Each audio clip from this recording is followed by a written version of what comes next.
8, You're watching 7, Experience Comic Culture and Sales. 5, Streaming live daily to 4, Facebook, YouTube, 3, Twitch, and Twitter. 2, 1. Good evening, everyone. Today is the first official day of San Diego Comic-Con, and that just closed. It just got wrapped up the first day.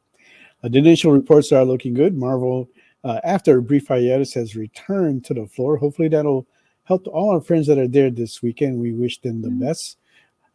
Tonight, to continue in that celebration, we have Frank Martin, a writer of numerous books, and we'll find out what he's all about and look into his current project, Captive, along with The Fourth Wallflower. And we also have Jen Leonard and Go Fish with us today as our artists on the auction block. So don't go away. Grab your favorite drinks, your food, whatever it is that you enjoy. Sit back, relax. We'll be right back after this short brief.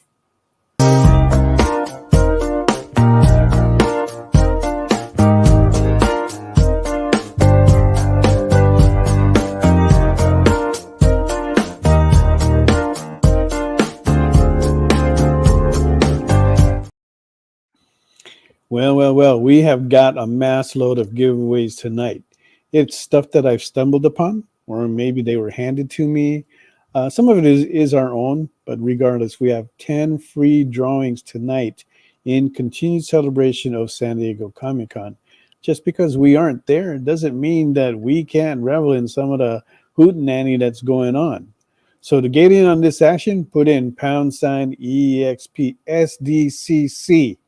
That will get you into the running for these special giveaways that we have tonight, including a Scott Hanna print, okay? Just to give you an idea of what we got going on in there. Now, you also want to go ahead and, this is a good time too, to also go ahead and grab your friends, your brothers, your sisters, and whatnot, and hit that follow button for us. That way we can go ahead and continue to bring you shows like this where we do all these giveaways for you guys, okay? Now, all right, so Mog, what is up in your neck of the woods? Anything going on special that I don't know about or you want to share with the people? I'm working on a painting. And 20 sketch covers. Yeah. Okay. Due end of this month. Well, the 20 sketch covers aren't due exactly at the end of the month, but it's close enough. 7. People were asking about that Wolverine Kratos one commission, the big one. Is that done? Yeah, it's done, but I gotta wait till it dries. But I think we were in debate about adding snow or what. Maybe I'll add a little bit of snow. But I'm definitely waiting on that thing to completely dry. Luckily, the weather is really hot, so oil dries faster. I don't know where you guys are from, but here today was 103. But I'm sure the heat index is like 110 or something like that. Yeah, you can tell. You can tell that it's hot here because I've got a blanket covering. Yeah. Get out of here. Jesus Christ. That's because we have the AC on right now, and it's just shooting right down my back. Wow. Anyway, thanks for Stevie B for coming in tonight. Bridgeport Chronicles, I see you. Derek Neiman, glad to see you here, dude. Kenneth Bird is here. Nice seeing you too. Yes. All right. So once again, to get in on that action for the giveaways tonight, #EXPSDCC. Thank you, Garfwang. Nice to see you here tonight as well. And okay, so Mog, what are you going to be drawing tonight? Silver Surfer. Oh yeah, Silver. Oh, that's right, Silver Surfer. We're going to start that at $100. So if you want to put that in, yeah. Was there ever a female Silver Surfer? No, right? I'm not sure. Okay, but there have been heralds that female heralds of Galactus that kind of served the same role as Silver Surfer. I think there was. Yeah. a JD female says her name was Nova. Yeah, okay, yeah, not exactly Silver Nova Surfer. was Okay, from like a she's Nova is a fire. herald of Galactus. Okay, now initially Nova started out her real name, her human name is Frankie Ray, and she was a girlfriend of Johnny Storm from the Fantastic Yeah, the Four. fire guy, right? Yeah, see, I Yeah. know that. Ah. Okay, but yeah, Hmm. and actually, Nova is a character I do like. I wish we would see more of her, but I don't know. I guess they're thinking that, well, she's kind of like a female Human Torch in a way, or at least when she started out, she was. So their Marvel is probably thinking, well, why do we need two characters that are about the same? I don't know. Anyway, so but yeah, there Wait, you have can be a been, herald of Galactus and not be Silver Surfer? yeah, because you have your Huh? own power. Yeah, there's guys, other heralds of Galactus, like another guy was Terminus. He was started out as a villain of the Fantastic Four, and but Galactus picked him up. He's had several. That's just one that comes off at the top of my head. Ghost Rider recently has been a herald of Galactus, I believe. Cosmic Ghost Rider, yeah, which is kind of weird to me, but Ghost oh Rider? well, you know, yeah, because Ghost Who's Rider going is to kind of like a herald? hellspawn, and then somehow he goes up into space, and now Oh, he's it up doesn't there. So match. yeah, I'm not really sure, but that's the gist of it. Correct me if I'm wrong. Shala Uh, Bal let's Naren see, Raz Matthew Lionheart, only 20, so no pressure. Glad to see you guys here. Leonard Pig, Steve Vendetta, good to see you guys here. Okay. Okay, Derek is here. Matthew, just getting there's kind It of a lot says going here. it's not Terminus, Mel. It's Terex. Terex, there you go. I stand corrected. There you go. Okay. Wow, Steve. Ghost Rider Man, is Steve, actually dude, Frank you're so Castle. freaking Thank you for knowledgeable. that, Matthew, for clearing that up. Okay, all right, getting all that. All right, Yeah. so we've got you. You are drawing Silver Surfer Mm-hmm. on a white or a black sheet. I I think I'm doing black. Okay, so you're going to get a black sheet and draw it. Yeah. All right, so she's drawing Surfer on a black sheet, so that'll have a nice little contrast there. And that is starting out with a opening bid of $100. So if you want to put that into the comments, you can go ahead and open that up. But again, tonight, our special guest is Frank Martin. Let's go ahead and bring him in. Woohoo! Frankie. Frank Hi. is a Ooh. busy man, as you can tell, as he jumbles the many hats that he wears. Oh, no. I have one hat. I just wear it in multiple different ways. Yeah, Mike, I just got out of the shower. I bet you would like that wet look, wouldn't you? What did I walk into? Bridgeport is asking, where is that hat now? It's invisible. Okay. Yeah, no, I take it off. All right, Frank. So you've got, you have, let's see, Captive, I which do. is kind of an interesting one It is. that It's my just first. kind of launched recently. But you also have the Fourth Wallflower. Is that still up and running? It's not. It ended last Friday. Okay. It was a bit weird because I'm a Kickstarter guy, and Captive. I wanted to jump on Backer Kit's Comicstopia event that they have going on. I think they launched like 29 projects all at the same time as a part of this big event. Wow. Okay. Yeah. So Captive was originally going to be, I didn't know what it was going to be. I just wanted to make the book. Yeah. And so I wanted to take advantage of this event, and I jumped on it. So I got a Backer Kit campaign going for the first time. There you go. All right. So we're going to get into that, but let's go ahead and check with the other guests that we have here tonight. One of our show favorites, Jen Leonard, is here. Hey, Jen. How's it going? My Jen. Good. Hey, I think that that blouse is hanging a little too low there. You might want to raise it up. Oh, is it? Oh man, that's Mel. Jesus Christ. Just picking. Anyway, glad to have Jen here tonight. And what are you working on, Jen? I am working on an original character of mine. Her name's Pamway, and she is introduced in my new book, Beginnings, which I do have available on my website. But this is on a blank cover of it. So I have Fantastic. 4 different covers for this one. It's on my website. Hey Jen. Wow. Okay, there you Yes. go. That's Did you 2. know That's 3. in There's the 4th one. Right. So if you guys want any of those books, head over to her website, pick up a set of those, show her some love and support. And looking at the people that are here in the comments, I see you brought a lot of your fans here. Mike is there. He's already loving that blank cover that you're working on. And we also have Mr. Fish with us tonight. Ooh, Mr. Fish. Hello, hello. Hello, hello. Dude, I ended up in a backer kit the exact same way. what? I was, well, my new book that I just launched on Comictopia, I was planning on launching it soon anyway. I was hoping to finish shipping out Call, which I ship out all the packages tomorrow, before having to launch another campaign.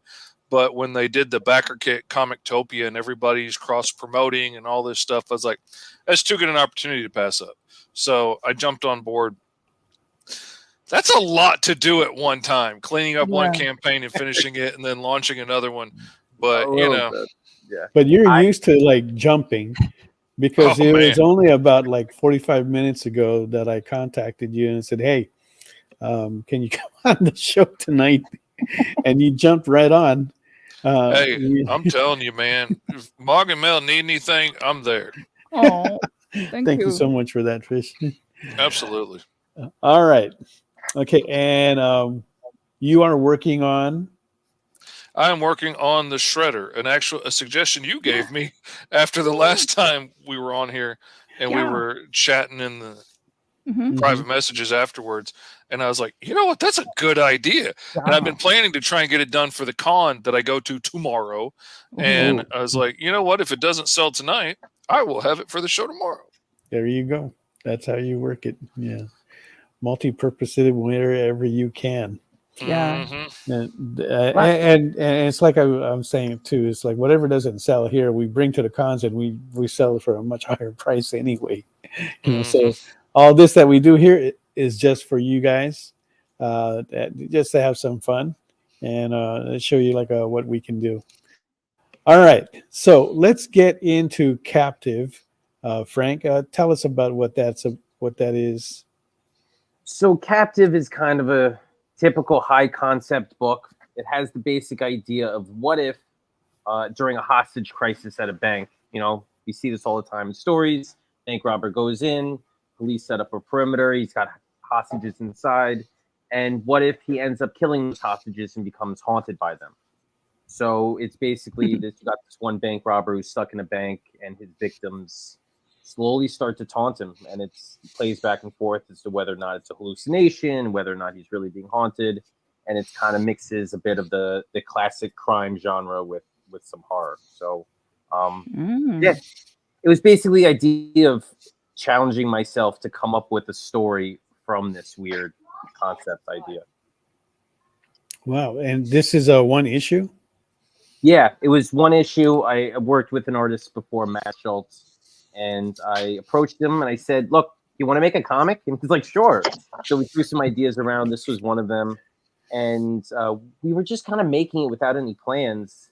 And I guess a lot of people in Comictopia, it was just a matter of fortuitous timing, you know? Just they said, you got a book? And I was like, yeah. And I just happened to launch it on there. It sounds like a twist on like Sixth Sense in a way. But it's a different kind of captive. I don't know if the robber becomes like a captive of his nightmares of everything that he has to like endure. So it sounds kind of interesting. What are some of the moments that this character goes through? Well, the ghosts obviously taunt him, You know, why did you do this? Why did you kill? But he didn't really mean to. You know, he's kind of in over his head. He doesn't know what to do. The cops are outside. All these people are dead, and they just start popping back to life one by one. And I have fun playing with the concept of like ghosts. You know, they get super scary, and then they get demonic, and then they get like zombified. So I had fun just playing around with the concept of what's going on inside this bank, because it's a bit like Saw. You know, the Saw franchise, and that first movie, you have these characters that are stuck in this room. How are you going to make a story out of it? It's kind of a similar concept. I got this one bank robber surrounded by all these dead bodies, and I have to fill an entire comic's worth of story about it. So I was like, how am I going to pull this off? And it's basically how this concept unravels itself, and the effect it has on this bank robber. He's not really a great guy, you know. He murdered all these people, but you kind of feel for him a little bit that he's stuck in this. That he did, getting situation. that guilty conscience. Right. Is this the first robbery he's done, or is this like a professional? That's not really exposed. It's basically I leave a lot open in some of my stories, so for reader interpretation, especially before and after. So I like to have people coming up with their own sort of experience and coming. Sure. One of the best things you can do for a story, I think, is to leave the imagination open for people to put in their own interpretation, because they will come up with the wildest things that will actually enhance it, and you didn't have to do anything about it. How many pages is this? This is a simple one shot. It's 20 pages long. And I did a primarily digital only campaign for this. So this, because like we said, I was launching the fourth Wallflower, which took up a whole bunch of my time and my effort. So I wanted to do something as streamlined as possible.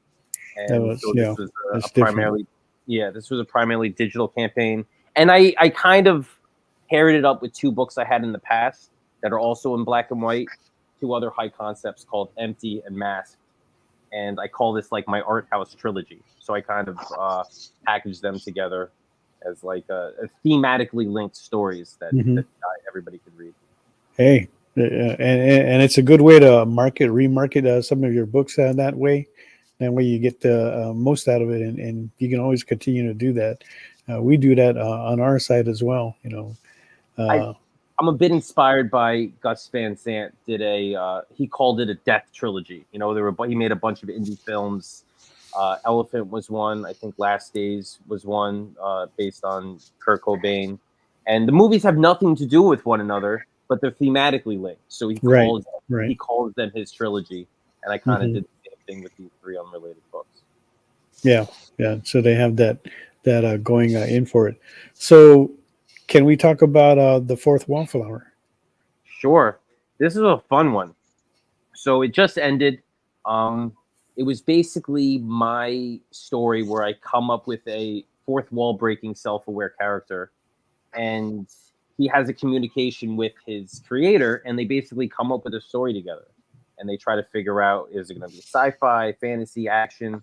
It ends up being a love story, and it's just a fun back and forth kind of very meta book, and I had a good time with it. And so it ended on a Friday. Captive launched on a Thursday, and so I did a little cross promotion with myself where I put the fourth Wallflower's main character, Wally. He's on the Captive cover, and he's like, "Why are you launching a new campaign when I'm still going on? You should be sending backers my way." So I love the character in that I can play around with fourth wall breaking and make it meta and kind of give him the voice to say stuff that's like on my mind all the time. Like, you must be insane having two campaigns live at the same time. So I definitely had fun with that. Now this was your third issue, was that right? Third issue of what? The Wallflower? No, it's so the title is the fourth Wallflower as an homage to breaking the fourth wall. Okay. And so even the character itself, Wally, he says that's such a dumb title. It makes it look like it's the fourth book in a series. So I like to poke fun at myself for various dumb decisions that I make. So no, it's the first book in a series, and it's a one shot up to this point. But Wally's a very versatile character in that because he can break the fourth wall, he can really show up anywhere. And when people read this book, I think it resonates with them, and they like want to see him again. And I would love to see him come back, but the story has to be there. So Yeah, but it sounds like you've opened it up where he can be like in an open universe, so anybody can grab him. a little bit. He could kind of show up. I have a little gag in the book where I put an ad for my past books on it, and he shows up like pointing it out, like why pitching your other books in my comic. So there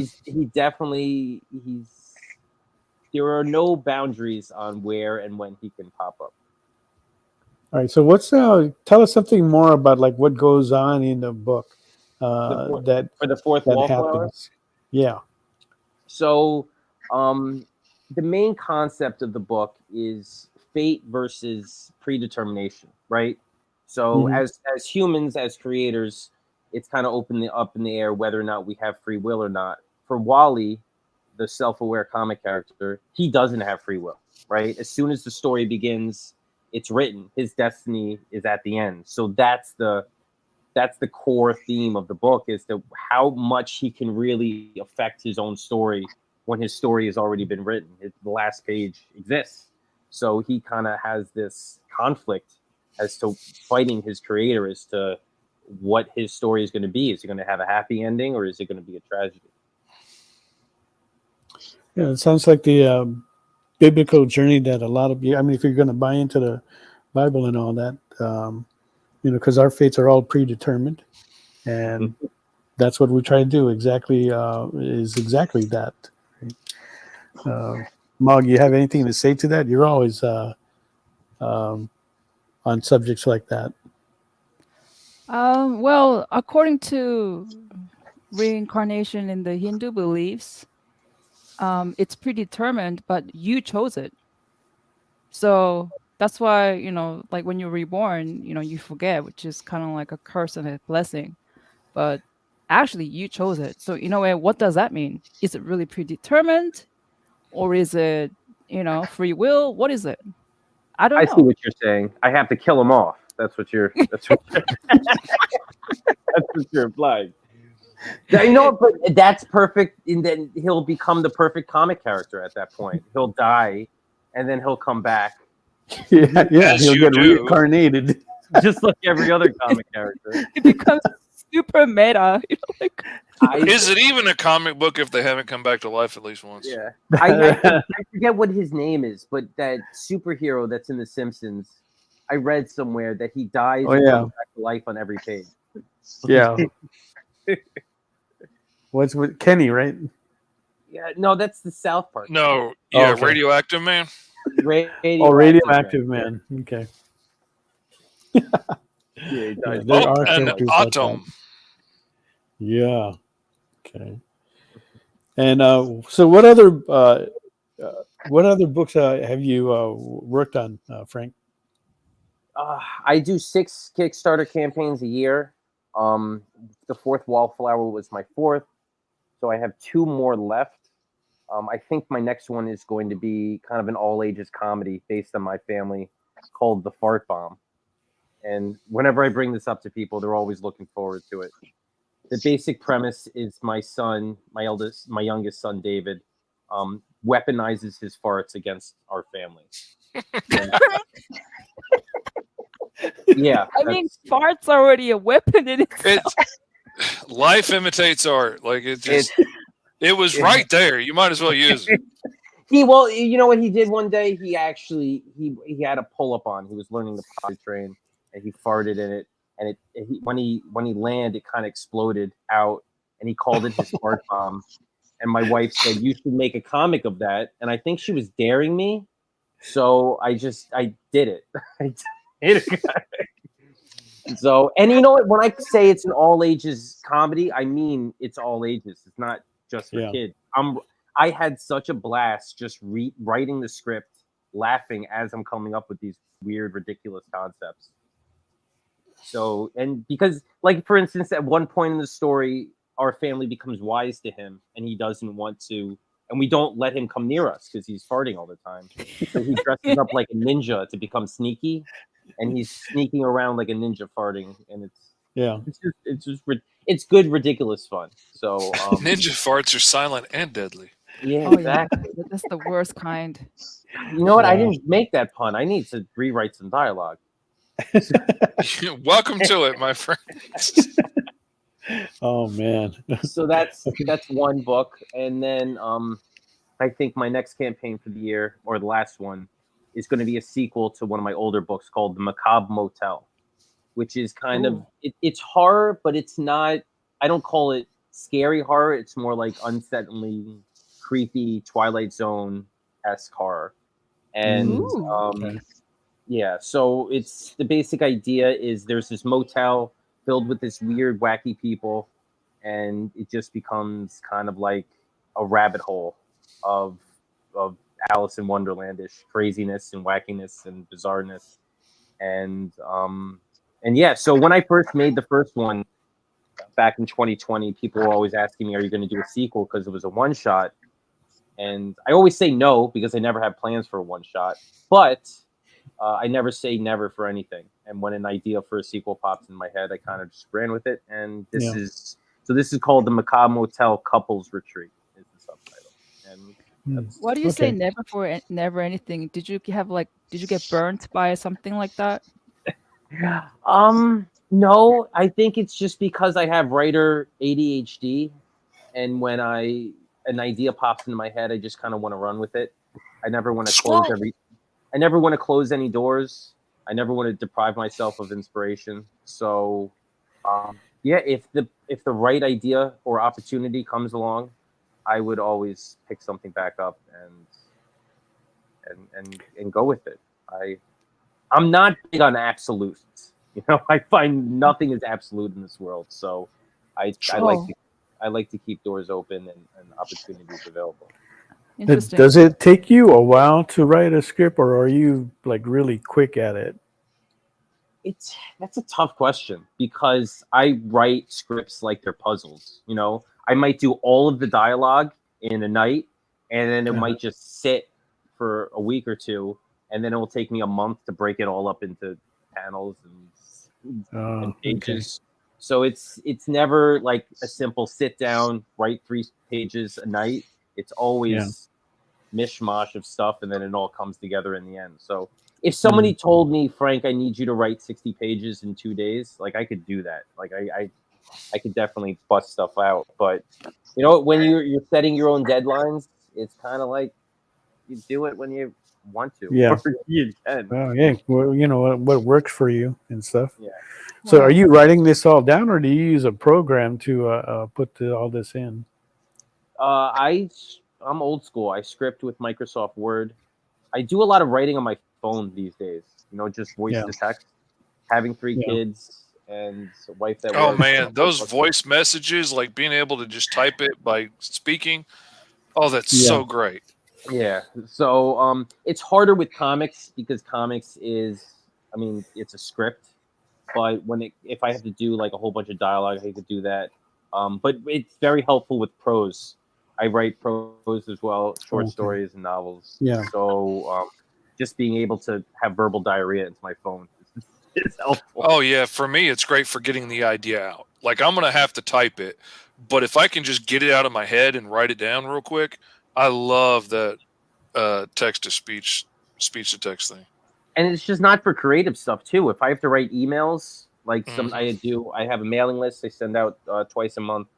I could just, if I'm on a walk and I have nothing else to do, I'll just blah blah blah blah blah blah blah, and then you get it out. Yeah, technology at its best here.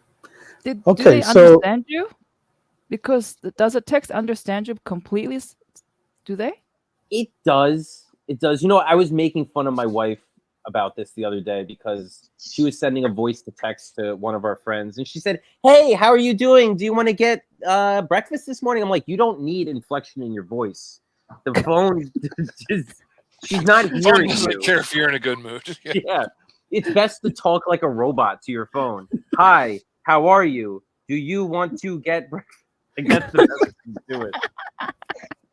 So yeah, you have to sometimes pronunciate everything, Okay. but it does work. And you know what? And if it doesn't, I never just like talk into it and then hit send. I'm anal. Oh, yeah, you I have gotta to look at it. read an email 5 times before I send it out to make sure it sounds. See, exactly you don't have a thick Southern drawl, because when I try and do it, it jacks up all kinds of things that I put in, and then I throw in a lot of fixin' twos and y'alls and things like that that just give it a hell of a time. I'm a New Yorker, but I don't think I have an accent. Sometimes people say I have an accent. Other times people say I don't. So. Got an accent. I mean, but it's you not have like an accent. It's not It's not heavy. thick though. It's not. it's not like a thick. thick It's not a heavy New comical. Yorker accent. Yeah, it's not a satirical like, hey, look at me, I'm a New Yorker. But like I'm not like, hey, y'all come on down and get some victuals. I mean, I don't talk like that either. But the speech to text thinks I do sometimes. I try to be as clear as possible when I'm talking. It doesn't always work like that. And you know what? Sometimes it's fun because it will misinterpret what you say, and what it will come out is just hilarious. Yeah, it's just funny. Yeah. See, I miss the days like before the AI spell checkers and stuff, when you could just like randomly type stuff into like Microsoft Word and it would try and guess what you were saying, and it would make like gobbledygook sentences out of it.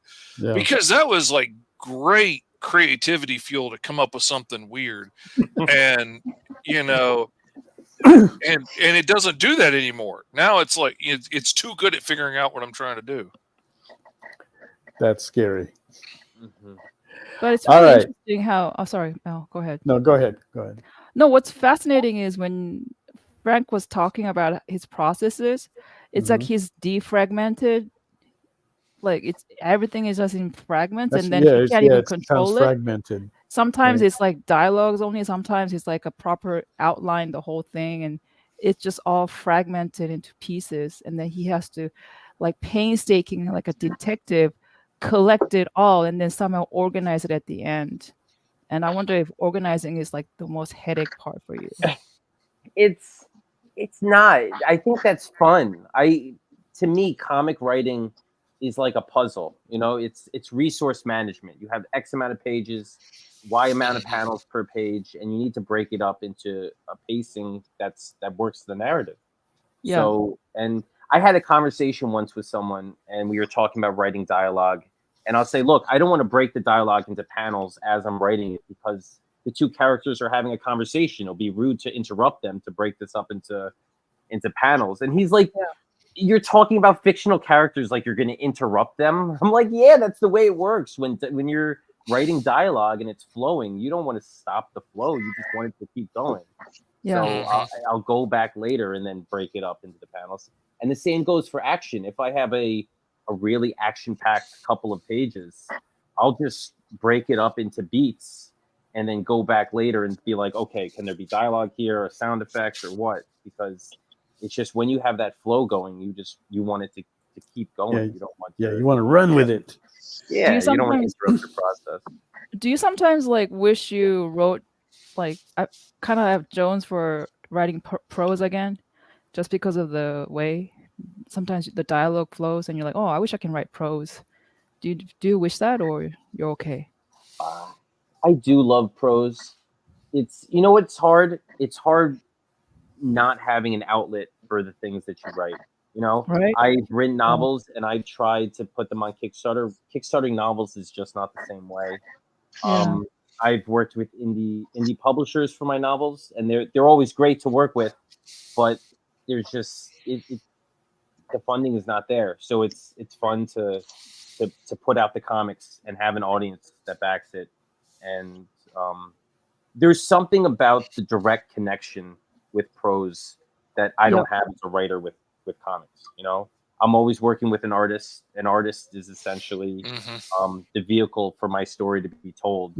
And although I love comics and I love doing that and that partnership with an artist, there's something pure about having that direct connection to a reader where they see my words. It's I just put you words putting down. that image in their mind. Yeah, Exactly. There's something pure about that, and I like it. and when I have fun with it, I try to just zone out and just go for it.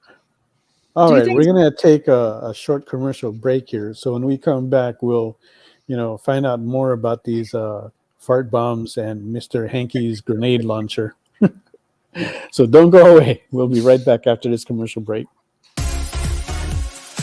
Did you know that Arthur, King of the Britons in Monty Python and the Holy Grail was played by a famous Graham? Check out another famous Graham by following our Instagram.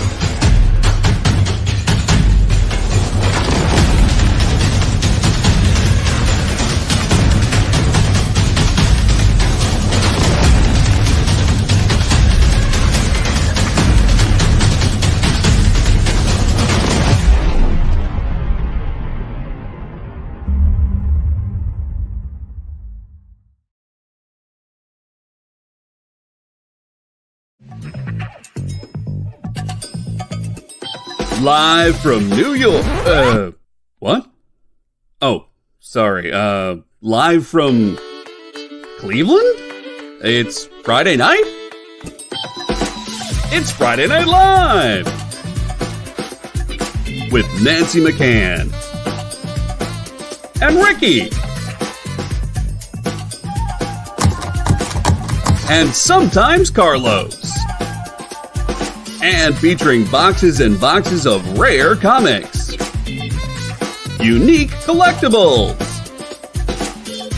Lots of smiles and conversations with new friends. Friday Night Live with Comics Unlimited. Friday night from 9 to 11 on The Experience.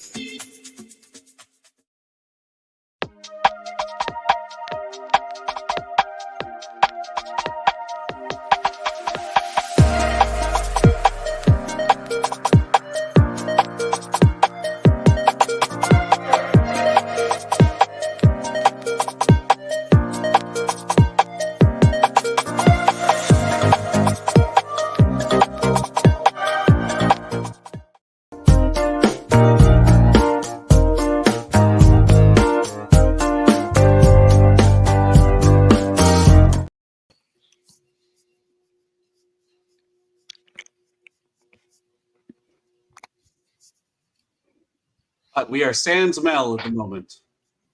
You know, Uh-oh. Frank, Hi. I was thinking Sure. maybe the beauty of prose. I could be completely wrong, so correct me if I'm Nah, couldn't not even be. hitting. The beauty of prose is that you can describe the mood and the emotion, the narrative, like extremely well. But so you deal specifically, like it seems like to me, actually emotion. So comedy is an emotion, right? Humor, and then horror, that's fear, right? And I don't know if you do romance, but similar, it's an emotion thing. And because of that, I wonder if you like, or you sometimes yearn for the prose, and then there's a kind of it's like something stops the flow of the feeling or emotions that you want to put out when you work with an artist.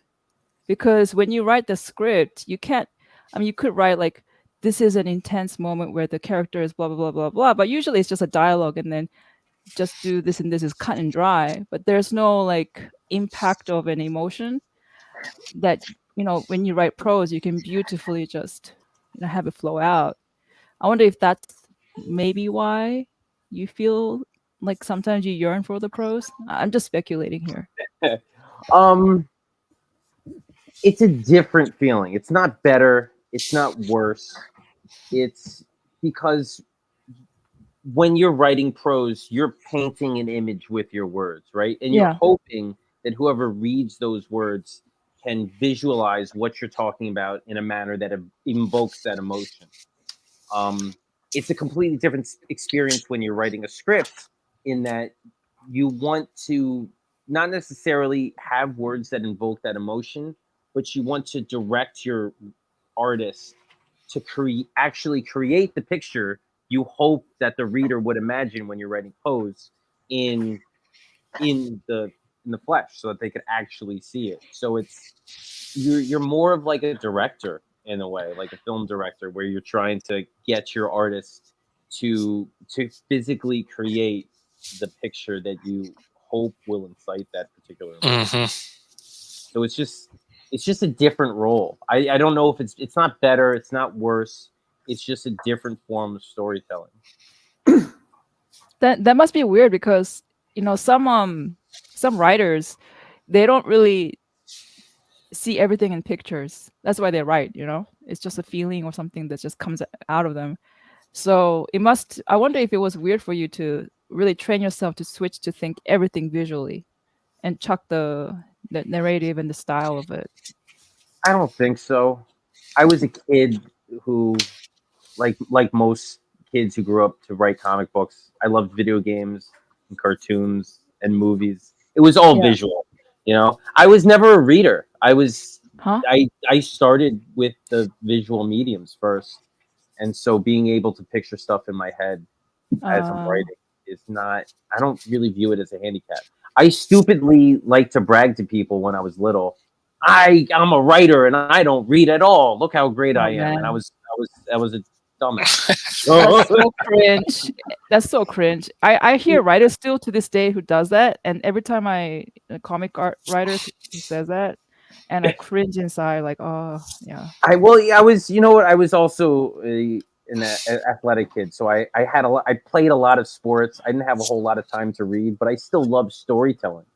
And then as I got older, I was like, I have to catch up on all these books that I never read growing up. I got to read Lord of the Rings. I got to read Dune. I got to read Starship Troopers. I got to read all these classics that everybody read in high school that I missed out on because I was too busy, I don't know, acting like an idiot. But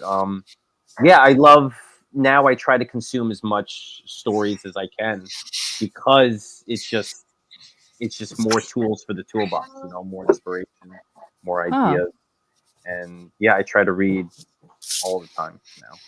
Wait, so if you like storytelling and you didn't like reading, does it mean that you are really a chatterbox? I don't know what that means. Like, well, I was because you said you just naturally love storytelling. So would you like just talk to people and then talk about ideas and stories all the time, or you're like a chatterbox?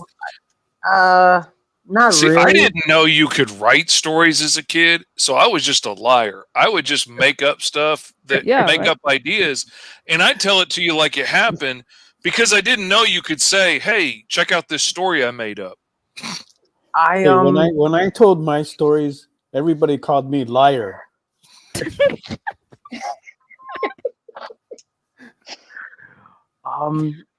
But you know what? A lot of storytellers are also introverts. That's weird. I didn't really want to talk to people and tell them stories. I wanted to create stories and then have them experience them away from me. So you know what? Writing was just the easiest way to tell stories. I had a computer and it was just easy to open up a document and just start making words. And so that was how I lived out my fantasy of writing the fan fiction characters that I grew up loving in video games and movies and comic books and stuff like that. I had this kid in school. Yeah, I was like in second or third grade.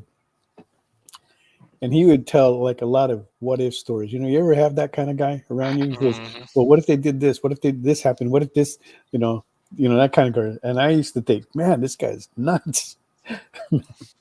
And now here I am surrounded by these guys that are still doing the same thing. What if we did a story like this? What if we did this? That's pretty much the thoughts that I have all day long are just what ifs. And I might have 100 of them in a day, and probably 99 of them are terrible.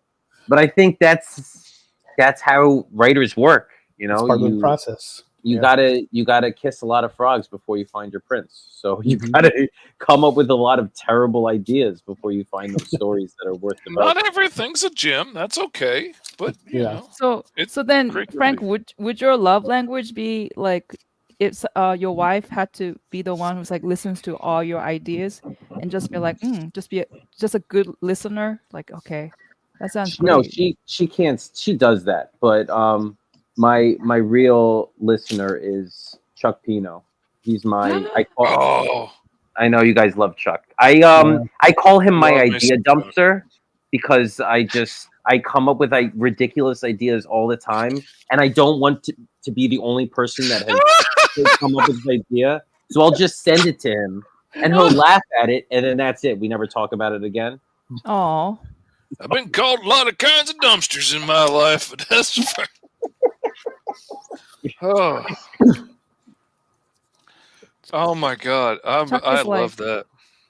the priest, the confession priest for Yeah, comic kinda. books. He's I'm gonna call him Chuck my priest from now on. I'm gonna call him Father. He's gonna love that. Father, I have sinned. Father Chuck, I have sinned with a whole bunch of terrible story ideas. Let me tell you. Yes, please let me confess now. Da, da, da, da. I was like, All right, so Bridgeport has a question for Mr. Fish and Frank, and he's asking how many Kickstarters do you guys do in a year on average? I am right now. I do 6 a year, and I think that's a comfortable kind of schedule for me. I'm actually doing 7 this year because of the backer kit one. I'm doing Okay. 7 Yeah. campaigns, but that's like it's a digital only campaign. It's a streamlined, so it's kind of simple to pull off. But yeah, 6 is Okay, so that's like 1 month to prepare and then 1 month to put it up. well. I prepare them all at the same time. I start building Oh. a campaign 8 months in advance. You can do that. Yeah, so I start super early and then just do a little bit at a time. Right now, I'm about to start building my one now for January. So what? yeah, my 2 campaigns for the rest of the year, they're already built. They're already done. What the heck? Okay, I kind of low key hate you right now. Yeah, me too. Like, no offense, but like, I lost like 2 weeks sleep putting this backer kit together. Man, if I could have just had that all done at one time. And the thing is, they are all so similar in so many ways. Like, Yeah. Yeah, well, man, yeah, you figure out the patterns, and that's what you. I've been playing try on to hard work mode with. all this time. I'm a little disappointed. Well, Yes. so how many do you put out, Fish? I have been averaging like 3 or so a year lately of my own, but then like I'm involved in like 10 or 12 a year, of like stuff that I'm doing for clients. Yeah, Though right. most of that, like, most of it, my part's already done before it goes to Kickstarter because most of my clients are like me and want the book finished before we get there because then you Right. can just put it out. And so, like, most of that Kickstarter time, I'm just like going with them on podcasts and stuff and giving shout outs and whatnot and trying to be as helpful as I can. Writers appreciate that a lot because I Oh think man, what does it take for me to share a post or to come on and chit chat for a while I'm drawing? I would have been doing that anyway. So, well, you'll be surprised how many artists just want to man, make the book and then let you worry about yeah. putting out to the world. I've worked so many different angles in this industry. So when I teamed up with Mog and we started putting out, her art out there, with whoever we were with, we always were supportive. If they're doing, a podcast, we always let them know if you want us on, we'll be on there. You want us for the opening celebration? Sure, yeah, we'll be there. Whatever, because it's a joint venture to me.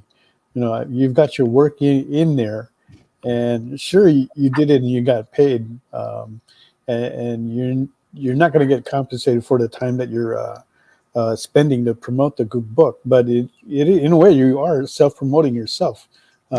Just by the fact that you're on the project as well. If that succeeds, you have a chance to succeed with it as well. So I've always kept that. And we always do that. So I think that's one reason why we have a pretty good relationship with the publishers that we do. Oh, We've yeah. got enough. We've got a nice amount of consistent work that we can do through the year, and we could add a little more on top of that. So, but yeah, and they're fun to do, fun to meet up with everyone. Mel, you're saying we, but actually it's you. Well, I say we because you get involved too, right? When we appear on the podcast, it's not just me that appears; you're there as well. So that's why it's a we. Okay, what I want to say, and this business that we do is not you or me; it's we. okay, I got you, man. I got you. But what I want to Sometimes say, you just got to straighten them out. From artist point of view, we just want to do art. We're not good at business. Marketing is our nemesis. Oh man, So Not for all us, the time. the reason why we don't do it is because we're just clueless. So I want maybe a Mel so bad of exactly. my own. I just want to love do art and let somebody else handle the rest. Exactly. There are artists out there that can do the business as well. Do you think writers are any different? Writers just want to make words and then send them to other nobody people. does. Okay, Really? I look thought at writers the first like marketing. Right. Even when I got into when Really? I started out in this industry, I was just a retailer. Okay. And here I go, you're getting into business. And granted, I had a little bit of a business background to begin with anyway. But going into business, right, you think, oh, yeah. And I know a lot of people think this too. I'm going to open up a comic book store and I get to sell comics. I'm going to have a ton of fun. I'm going to be rich. Yeah. Then you realize there's the business side of this. You've got to handle accounting, sales and marketing, hiring and managing of people. There's all this other stuff that's more encompassing than just selling the books in your store, right? It's a lot to handle and learn, and it was a big learning curve for me before I could get those businesses running successfully. But same thing in this. It's the same thing. This is something I think a lot of business owners run into, not just in our industry, in arts, but in everything. Yeah, in everything. Yeah. If you want to become a plumber, there's the actual plumbing, and then there's running a business. If you want to be a fitness instructor, there's being a fitness instructor and then running a business. And I think that's where our education fails us, right? They say, you want to do this, but they don't teach us the business side of it, and that's where we become lacking, and then we have to learn that on our own. They should start teaching some of that, I think, with the classes. Even make it a requirement. They'd have to have people in there that knew how to teach it, which is the hard part, because the people that know how to do it are out doing it and not sitting in a room teaching kids. Yeah, the ones that are teaching it are there probably because, well, if they have experience here, then they can speak from experience. But if they don't, then they're teaching there because they don't have that experience. Okay, I know I said this last time, but I'm gonna just bring it up one more time. Hopefully this is the last time. Just the one. But I finished reading World War Z, okay? And in there it talks about this. Okay, it's about business. Okay, so the writer is talking about business, and this guy went to business school and everything, and then he learned doing a business himself. There is no you can't teach business, he said. You just can't. The only rule that you should know, because there's so many methods to get money anyway, the only rule is the best commodity is fear. So if you're missing out, fear of something, just fear, sell fear, and it will make you billions. And he was, totally disagree with that. But yes. See, that's the stuff that I'm no good at, and part of it I know is being autistic, but I'm no good at figuring out how do I manipulate somebody into wanting to buy something they don't need. And other people, I see them just selling stuff that nobody needs. And I'm like, man, I wish I could figure out how they do that to sell my books to the people that would really enjoy it. But I don't understand any of it. I know how to tell you about my books and tell you why I think they're cool. But I don't get how they do that. And Yeah, I don't either. I can't. I don't get that. I can't do that. I found out early that I cannot sell anything unless I believe in it. Right. So if I don't believe in it, I can't sell it. I'm not going to be very good at it at all. Yeah, you got to hustle during campaign mode. Same thing when we do cons. It's a hustle. You think we just sit there and wait for people to come by and say, "Hey, I'll buy this"? No, there's a whole thing that people work on to try and get them to come to their table just to look at their stuff. Give them the pitch. Hopefully, they get interested, and hopefully they'll buy something from you. But yeah, if you're just gonna go to the con, sit behind the table, and wait for somebody to come by, that's not going to work. Yeah. Looking down on your phone, that's not going to work. Right. You can say that you're working on a commission. That's not going to work either. I have to. Oh my God. You have to. But when people show up, you got to talk. You have to talk. This is why I'm jealous at artistic cons. I wish I could just bring my typewriter and have like poetry commissions. Yeah. And just be like, I'm sorry, I'm busy. Dude, I'm working. That would be awesome, though. I mean, I want to do it maybe one of these days. Yeah. But I'm definitely jealous at artists at cons that can just like take commissions and then have their head down the whole time. That's the thing. You're right, K-pop junkie. You're absolutely right. You got to find what works for you to lure them to your table. Yeah, because what works for one person is not going to work for another person. No, it's not. You got to find it. You have to find it your way. Everybody's got their own personality and character, so you got to find what's going to fit you. I was at a convention one time, and this table next to me had this cool hologram thing. It was just like a hologram, and the light moved back and forth, and somebody was dancing on it. It had nothing to do with anything on their table. It was just this cool hologram thing. And people would stop and look at it and point, and then they would like direct them over to their stuff.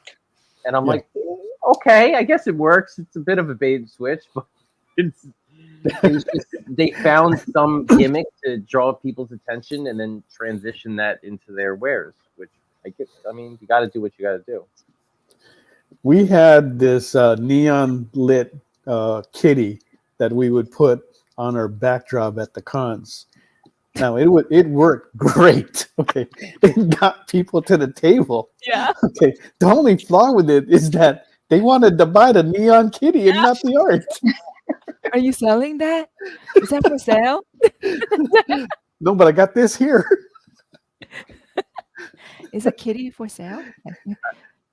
What I've noticed is that, I mean, everybody loves the characters that they recognize, right? Like Deadpool, Spider-Man, Batman. Mm-hmm. Those are the big drawers. I was thinking maybe I'm going to go the fan art route and kind of have my characters interacting with all these popular characters and put it as like a table runner, and then maybe that would draw some eyeballs. Yeah, that's absolutely. where we're in the same boat as you, Frank. I mean, it's nice to have these recognizable characters like Deadpool, Wolverine, and all that. But in the long run, what will serve you better is if you have your own. You have your own characters. And for Mog and I, that's the road that we're going to take. And it's taken much longer to get onto that. But hopefully we can get on that where we can have our own characters. And those become, move them closer to becoming iconic, right? Or at least recognizable, right? Because then you've got something that you can really talk about, whereas it's Deadpool. Yeah, Deadpool's cool. Yeah, did you see the latest movie, Deadpool Wolverine? Yeah, but it's not yours though. Yeah. In the chat, K-pop keeps talking about one of my characters, Lester. I did I was part last year of the Hospice Book of Campaigns, which was a whole bunch of horror books. Yeah. Oh yeah. I remember that. And mine was, I did a book called The Last Supper of the Catskill Cannibal with he was a cannibal named Lester, and he was 666 pounds. Oh. But she apparently has fallen for him. So someone out there for everyone. Cats are so in right now. You're right about that, K-pop. If you notice, even in Mog's drawings, right, in a lot of her illustrations, even when you go to a con, right, you can easily count a dozen cats up on our backdrop, in different illustrations. And I'm trying to tell her, you can't keep doing this. But every time she does one, oh, look, a kitty. And some people come today, is there any new cats? Craziness. But yeah, cats are in. And here's the thing. I'm not a cat lover. I'm more of a dog lover, but you know, these cats are growing on me because they're just so funny to watch with what they do. I have 2 cats at home, and they love nothing more than to knock cups of water off of the counter. Oh shit! Oh. They do it, and then they'll look at you like, "Yeah, now clean it up." Oh, man! It's the disrespect of it. Oh my god! Let's get look something. you in the eye Let's while they're get something doing it. straight here, okay? You feed me, you clean me, and I own this house, okay? Yeah, I let you clean up my poop. yeah. That is an honor. Oh my gosh! All right, so Jen, Mhm. one of the guys earlier was asking if you can find out more about the character that you're working on. Can you tell us a little bit more on that? Yeah, Jen. Yeah, she is a Native American character. My husband was actually born on a reservation, so this was kind of done for him. She's the daughter of a chief, and to kind of sum it up, she ends up in a situation where she gets to travel through time, not like time travel, but like she lives forever kind of thing. And she's after somebody for revenge because her people got wiped out. So she develops some special abilities because of that, and the wolf is a very big part of that. Ooh, okay. There you have it. That sounds very interesting. Okay, so what we're going to do right now, we're going to take a short break, and we'll be back right after that, and we'll review where everybody's at with the art, and we'll talk more with Frank and the shenanigans that we got going on. All right, so stay tuned.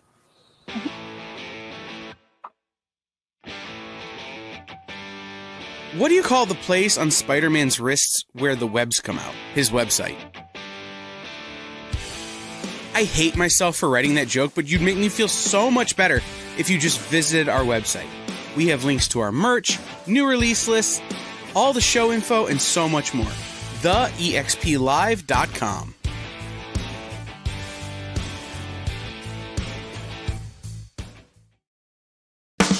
You love comic books. You collect comic books. But even if you own a rare, expensive issue, it's still a copy. How would you like to own a piece of comic book history? The actual art pages the comics were made from? Oh no, you say. That's too expensive. Regular people can't afford that stuff. Can they? Nick Ferrucci says yes. Join the founder of Dynamite Entertainment for the original art experience on YouTube, Twitch, or Facebook. Incredible art at almost unbelievable prices. Does he have some high-dollar pieces for the high rollers? Sure, but Nick always makes sure to find amazing pieces priced for the fledgling collector. You can collect original comic art. The original art experience. Fridays at 7 p.m. Eastern. Part of the experience.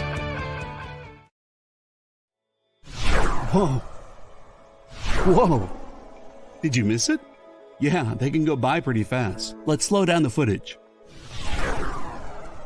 Welcome, it's time to skim some comics. Miles Morales Spider-Man, I will just tell you that Miles is very important in his role as a vampire. So. It's fine. If you like Hercules, read it. If you don't like it, don't worry about it. It's fine. The art is still stunning. There's a panel, little spoiler, there's a panel in this where Chitauri first hits Lion-O, and he is the best "did she really just hit me" face I've ever seen put in a comic book. Wow, live reviews of new comic books so you can be ready for New Comic Book Day. What is this? Oh, I see. It's Minute to Skim It. Part of the experience.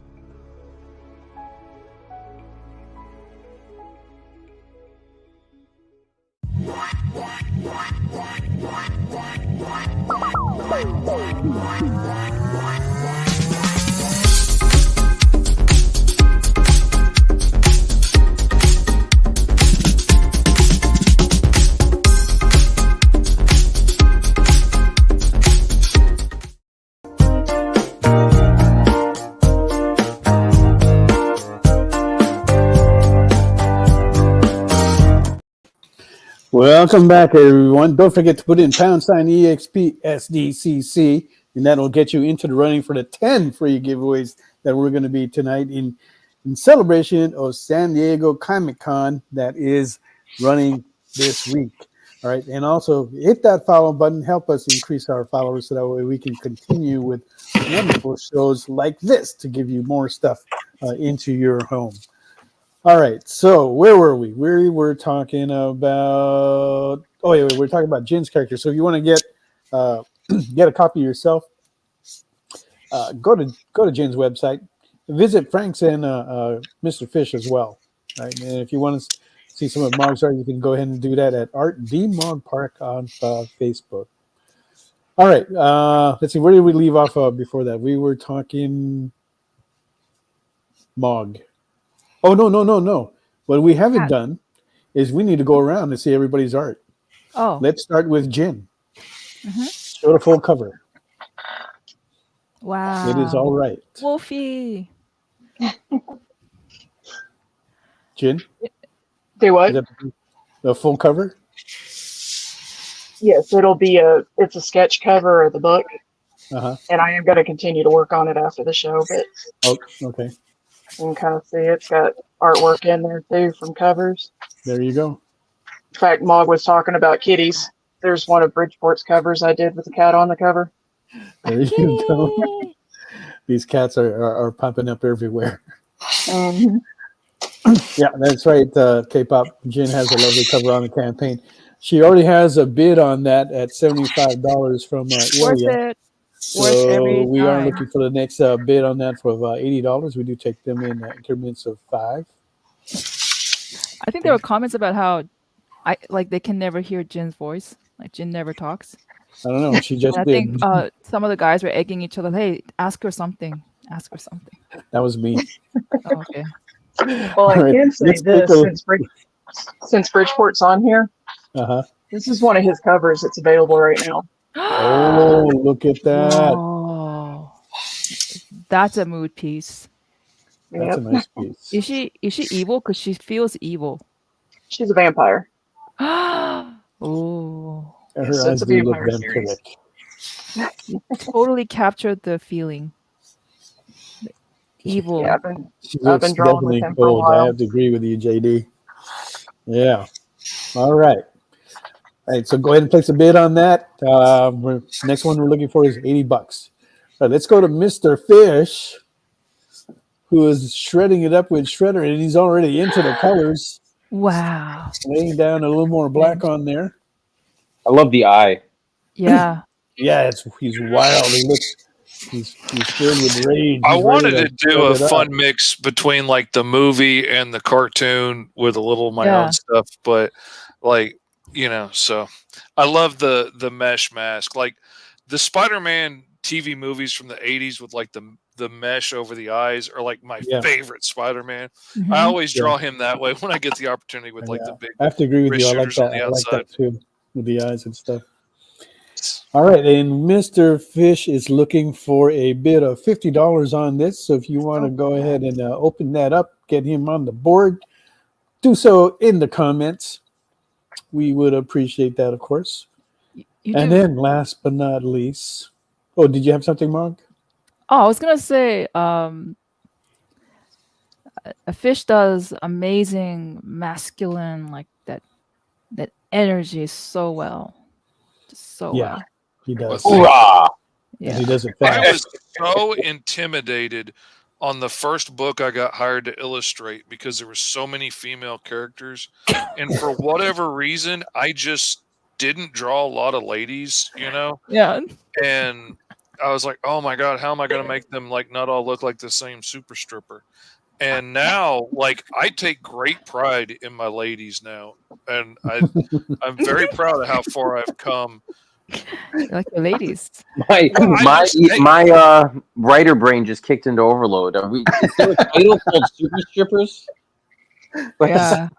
There is now. The imagination is trying we to jump on that. But I think that's how a lot of guys start off. Like we're afraid to touch the ladies, and then we get comfortable, and then then we're all hands. Yeah, Oh, yeah. Story of my life. Yeah. Really?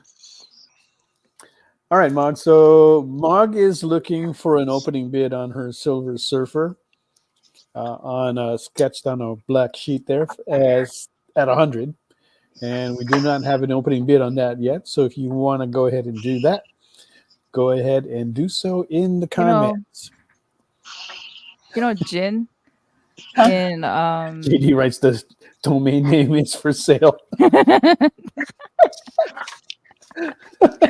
Look, but Super don't touch. strippers. Look, but don't touch. So if you Okay. touch, that's when you die, right? That's the superpower. It's like, yeah. Yeah. Ah, okay. Yeah, like in Korea, Japan, China, we use kanji. That's like our Latin word, the root of everything. Mhm. So jin in kanji, there are several meanings, but one is treasure, and then another one is like truth, the genuine one, the true one. So your name has very good meanings. Oh, that's good. So Jin, from now on, I say, hey, the true one, the treasure. And then on the other side of the world, gin could be a bad thing. Yeah, and did you know? Fun fact: in Korea, there's like an island, kind of like Hawaii. You know how Hawaii is like an offset of United States, like an island somewhere, right? Mhm. So there's something called Jindo. Do means island. So literally, it's called Treasure Island. And Is this how you guys are going to address me now?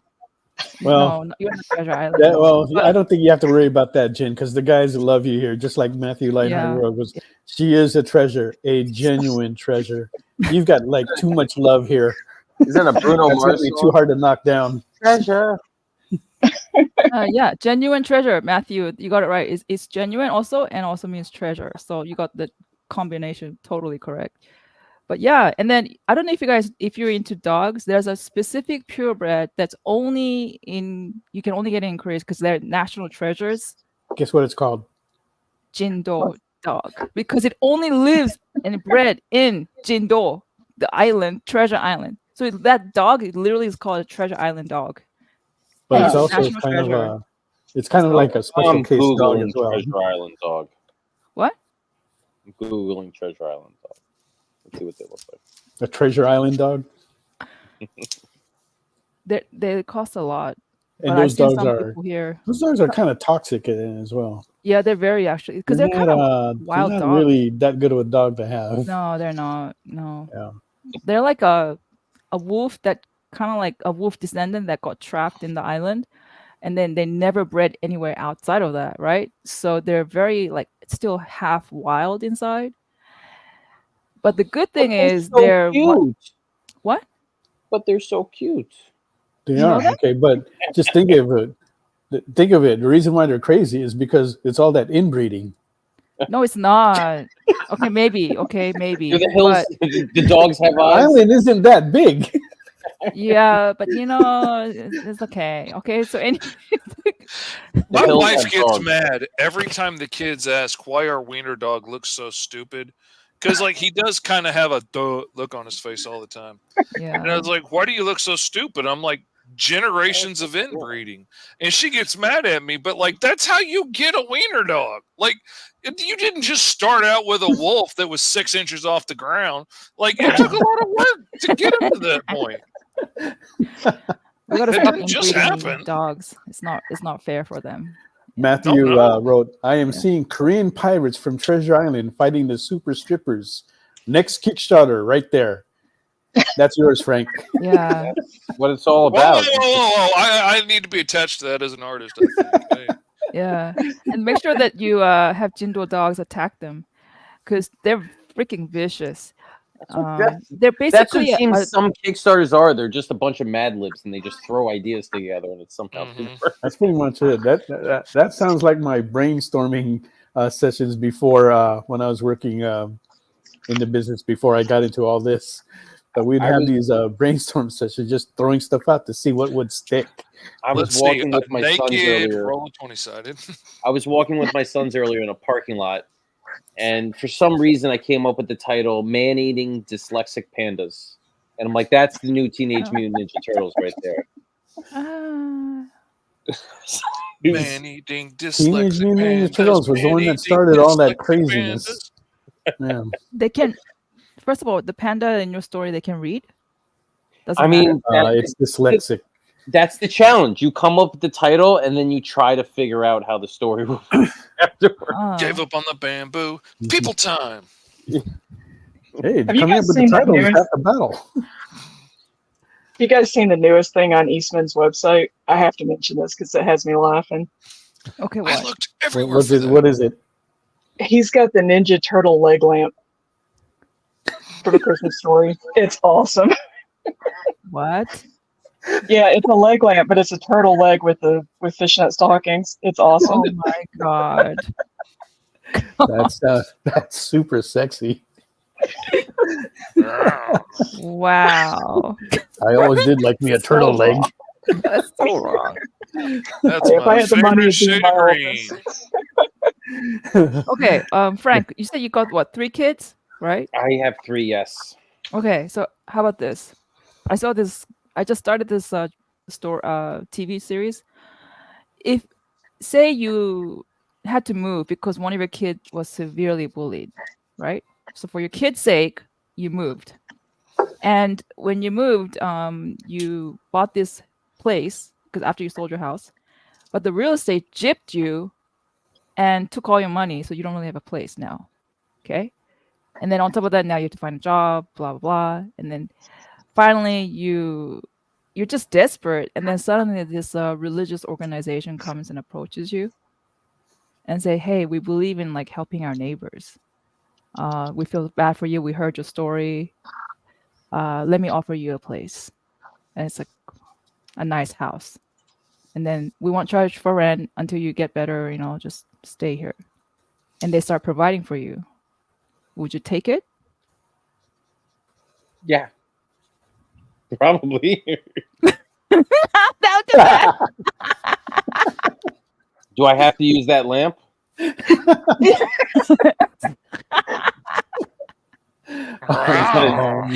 that the punchline? Is that that lamp is in the house? No, you have to become part of the organization, of course. You have to join the cult before they It's show a you cult. the lamp. It's basically a They don't cult. start with the turtle leg lamp. Eventually, you we get see to those the guys leg lamp. at several Joining a cons. cult wouldn't be the weirdest thing I've done. So Yeah, we see Kevin at several cons. So I feel like I should get one of those just to have him sign it. Apparently, a fan made it for him and brought it to him to the convention, and people fell in love with it because he had it at his booth. Yeah. So they commissioned the guy to start making them. He did the baby all right. turtles.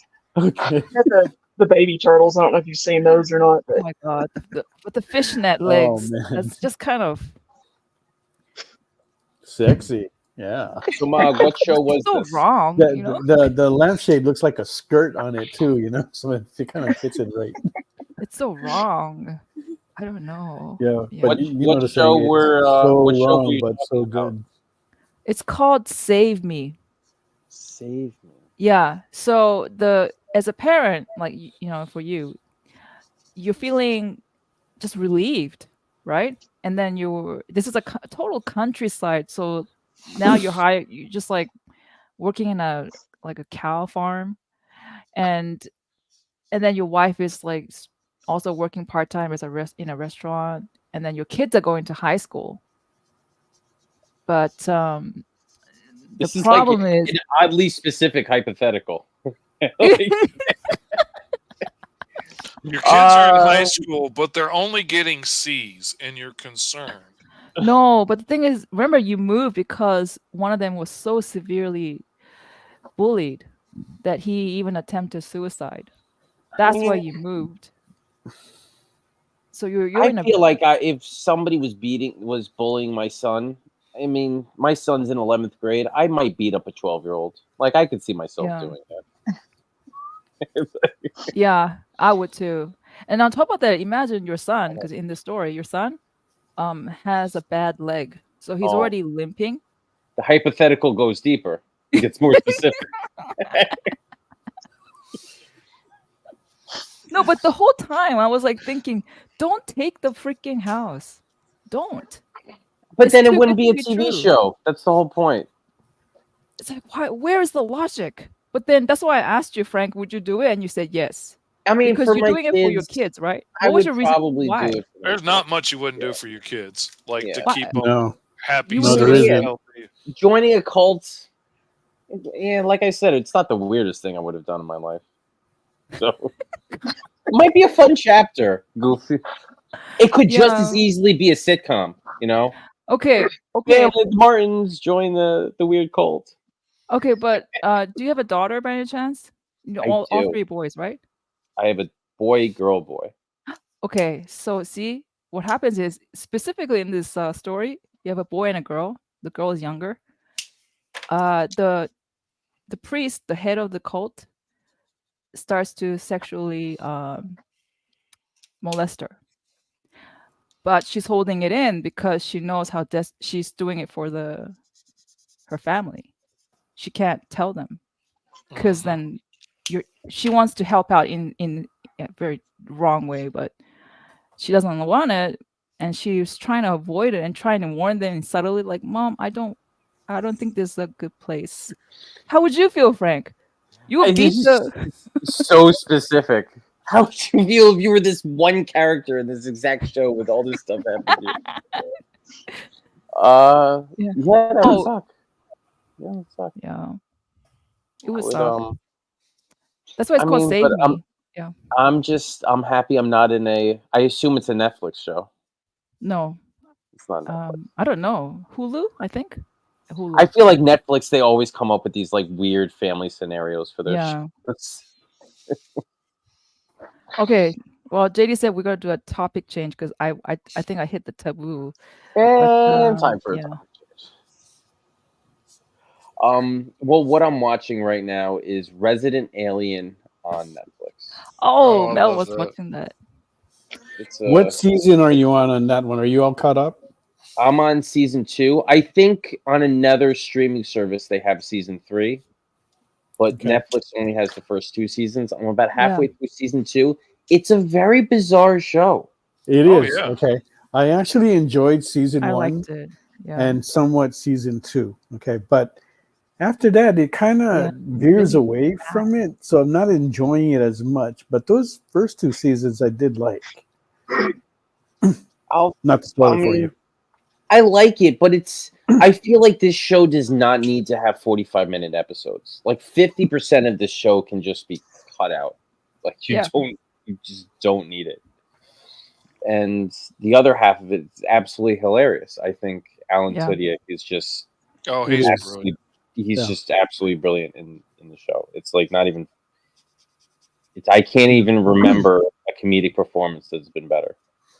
The premise didn't get me right away, but I thought, you know what, let me check this out, right? So after the first episode, it kind of got me, but as I continued watching it, then it's really started getting to me. Okay, I see what this is about now, and it sounded more interesting and interesting.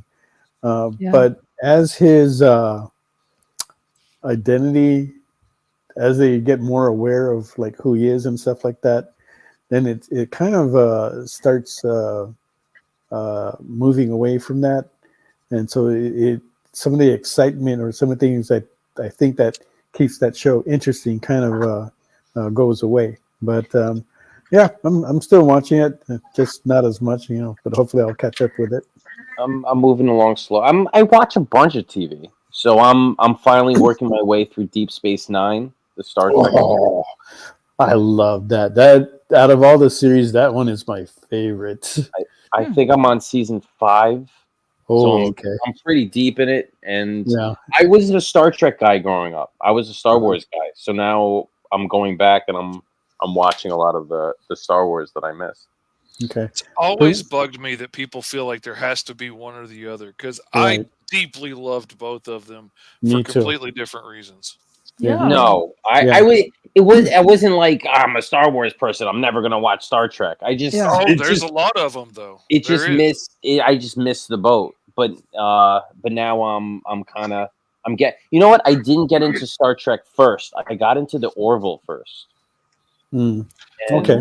Orville is hands down the best Star Trek ever. Like, I mean, it is the Very good. best Star Trek ever, So, and it's just brilliant. so yeah, that's why I went. I was like, I really love the concept of the Orville of taking sci-fi premises and just expanding them with episodes. And so I was like, yeah, let me start Star Trek. And I worked my way completely backwards. I did Strange New Worlds, and then I did Discovery, and now I'm doing Deep Space Nine. And it's weird watching Discovery and Deep Space Nine at the same time because I watched the new season. Because it's like things that happened in Deep Space Nine are now being revisited 30 years later in Discovery, but I'm watching them concurrently. So it's really bizarre experience. Yeah, they did a lot of time jumping in there, which I'm not really fond of. I'm not really fond of the time. What do you want to call it? Time jumping Time loop? elements that they put in there. Travel. Yeah, time travel or stuff like that. But some of it has come out and they've made some good stories. But I'm just not fond of that element when they do put it in. But I grew up in it. I grew up in a time where when that Star Trek, that first series came out in the 60s, yes, I was alive back then, and I watched it and I liked it, and there really wasn't that much that type of sci-fi out there. The closest thing I think, they had some other stuff, like Lost in Space, things like that, but not as much, right? So whenever, and then going through the 70s, you didn't see much of it at all until they started coming out with like Battlestar Galactica and the I forget what it's called, the Lost Spaceman or something like that. But so when they started coming out, I just went and I ate it up, right? And then when Star Wars came, man, that's like crap hit the fan, it was like so good. So I'm not one that has to choose Star Trek or Star Wars. I'm a fan of both, and almost anything that's like sci-fi that's come out. Babylon 5, Farscape, all those. Oh, I love Farscape. Farscape's great. So Farscape is, I don't want to say it's inspiration, but it's closely related to my series Grim Space, which is what I do is I take fairy and folk tales, obviously Grimm being Grimm's fairy tales, and I reimagine them in like a Star Wars-esque space fantasy universe. But it's definitely more closely aligned to Farscape because Farscape it's real space fantasy. They lean heavily into the sci-fi nature of things because that's how it gets started. But all of these characters, the Jim Henson characters that they created, are really leaning more into fantastical than what Star Trek does. So, and I love their use of puppets because you have so many aliens that aren't just people in suits. Yeah. And like the fact that every alien in Star Trek evolves to have 2 legs and 2 arms and 2 eyes just drives me up the freaking wall. How do you end up at the same place from so many different planets? I know they did some retcon stuff to try and explain it in later episodes. Drives me up the freaking wall. Like, you should have some 3-legged crab monsters walking around. Like, there should be other beings. And the fact that they could do puppets and you could have gigantic suits people are wearing or hand puppets and little remote control things running around. I love it. My favorite character in Farscape is Pilot. And the way they brought this character, this gigantic puppet suit that controls a living spaceship. It was just great storytelling. It was great puppetry and special effects. And I'm surprised it came out 30 years ago. That it still holds up really well today. Yeah, yeah. They should redo it. They should pick it up. Well, that's something they constantly hash over every now and then. Who knows? Maybe later on they'll come up with something that's like, I don't know, maybe 100 years in the future from that and carry from that. We'll see. At the cons, we see Gigi Eggley, who now lives here in LA. Originally, she was living in Australia when she was doing Farscape, but so she's making the circuits around the country, and so people are talking about Farscape again, and that's one reason why I remember it. Well, Claudia Black was just on Ahsoka. God, she was amazing. She would play one of the Night Sisters on Ahsoka. Yeah. Yeah. I tried to get into the original Star Trek series because when I was getting to my Trek phase, I'm like, I got to go back to the roots and I go watch the first show. But I can't binge watch those shows the way I can Deep Space Nine. I could watch Deep Space Nine over and over. It's too much for me to watch in big chunks. Like it's too dark. It's too espionage and stuff. Like I can't take it. I can put on Voyager and watch that all day long, but I can't do it with Deep Space Nine. I got to take. I tried to watch the original series. The original series was too hard to just. It's so slow and it's so old. What are you doing, Jim? I appreciate it. I like it. It's just it's hard to get into. You guys are talking my language here. Don't distalk. Oh, she's a Trekkie. She doesn't say anything. She just shows the Spock. Yeah, she's like, hey. She doesn't have to talk. Yeah. You start talking Star Trek. They're not all just two-legged and two-armed either. You had the one alien in Star Trek, the original series. Oh, what was it? It looked like a flying stingray or something. It controlled their minds. Oh, yeah. Yeah, they had a bunch of eyeballs like that. Or like the lava monster and stuff that's digging through the walls. But like those aren't like, the Andorians and the Vulcans and things. I'm talking like regular, like the main guys. Yeah. Just seems a little specious to me that they all end up being bipeds. That's all I'm saying. But Fish, I was thinking maybe the reason for that is because they want to hire actors for the job. That's so no excuse. There are plenty of alien actors out there looking for a break, and nobody will give them a shot. I mean, Jim Mulder's not around, guys. I stand firm on that. I'm a firm believer that there's so many disabled people out there you could hire to get in a wheelchair, or vets that have come back missing limbs that you could have for all these special effects, but they'll spend millions to green screen out somebody's arm. And I'm like, there's all kinds of people without arms from Afghanistan you could find to do that part. I spent 15 years in a wheelchair. There's lots of people in wheelchairs you could get. But, you're going to put an able-bodied kid in that wheelchair. It drives me up the wall. Equal rights for space aliens. Yeah. That's what I'm saying. And stick a couple of them in wheelchairs while you're at it. At least crutches. You need Frank and Fish to be redesigning the aliens. I'm telling you. I can't design anything. Okay. There's a reason I'm a writer. The spitball idea. Spitball ideas. How about a guy that has eyes on his feet? Ouch. No, not the bottom of his feet, like the top of his feet. He's not walking on his eyeballs. That would be ridiculous. How would you evolve like See, why would this they be is on your his planet, feet? man. I'm just living in it. So it's more important to see what you're walking on instead of what you're walking into. Yeah. So they'll have the most beautiful feet. Yeah. It's not the face anymore. Obviously, I think like the danger needs to be coming from below. Right. Like trapdoor spiders or something living in the sand that are going to jump out and get you. Yeah. Or something that grabs your feet. Yeah. Yeah. I'm thinking if you're walking through high grass and you have insects in the grass that are coming after you, you need to I don't know. I was put on the spot. Hey, it's leading to some creativity. I'm starting to think some things now.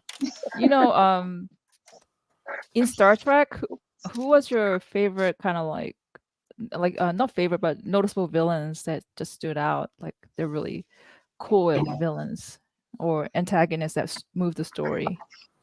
That I've encountered? Yeah, in Star Trek. I haven't been exposed to much Star Trek, so okay. I don't really know. Villains? I watch, like I said, I've only watched Strange New Worlds, Discovery, and Deep Space Nine.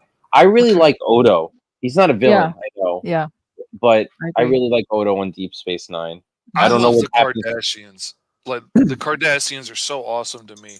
Like they're about as evil for the sake as evil as you're gonna get and as conniving, but like I like them as bad guys, and Yeah, the Kardashians are good. Okay, but I gotta agree with Matthew here. I really love Khan as a Yeah. villain. The oh original yeah. one, not the movie one. The Both. OG. What, the scrawny little They're emaciated Khan wasn't cool they're to you? basically the same Mog. Uh, I don't like the Ricardo movie version. Montalban It was really played bad. both those characters in the series and in the movie. No, My Name is Khan, the movie with that No, My Name English is Khan. That's actor. the Korean movie. We're talking about Star Trek. No, I'm sorry. In Star Trek, remember there was a movie, There was Yeah, a it's recent Well, the the redo it's of it called remake, with like the it's new called The one. Wrath of Khan. yeah, The Wrath of with Khan. Sorry. Right. Yeah. Yeah, Benedict that role Cumberbatch. that was God, that played was by so That lame. was that Star Trek Into not Darkness. Yeah, I didn't yeah, like that Khan, That but Khan was not a good Khan, man. no, that's that other Khan, right? The one that came out later. yeah. Yeah. No, I Oh, like the Ricardo original one. Montalban in a big plastic chest. Oh, Oh, that's good yeah. stuff, man. I That guy love was that. so Yeah, that charismatic, was man. good. He was So good. good. He was good.